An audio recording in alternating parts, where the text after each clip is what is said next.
Se você quer passar no Enem esse ano, para de arrastar pra cima igual um animal que eu vou te ensinar química orgânica pro Enem em 1 minuto. Essa aqui é a questão de hoje. O grupo funcional hidroxila está presente em muitos compostos orgânicos, e aí a gente tem um exemplo deles. Em termos de polaridade e solubilidade, o grupo hidroxila. Agora nós vamos revisar o conteúdo por trás dessa questão, mas por favor comenta química orgânica para o algoritmo entender a relevância e o tópico do meu conteúdo.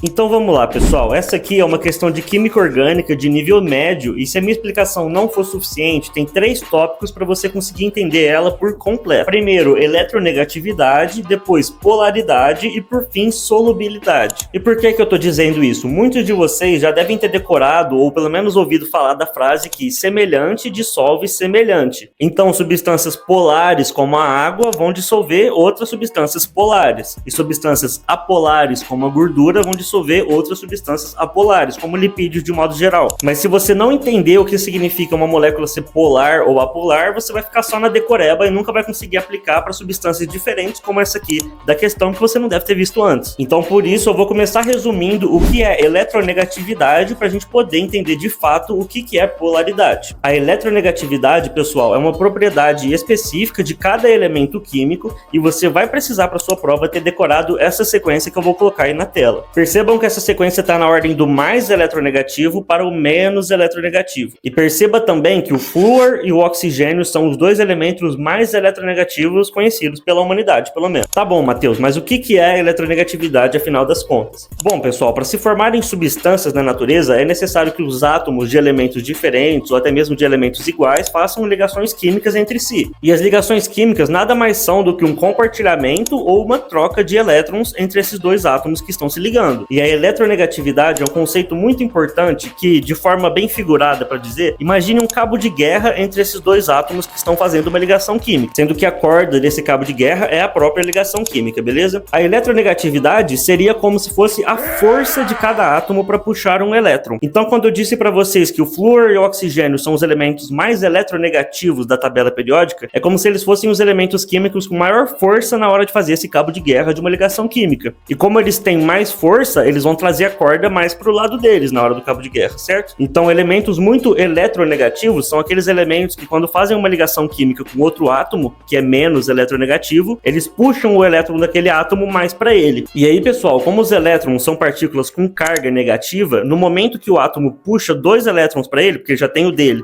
e ele tá puxando o elétron do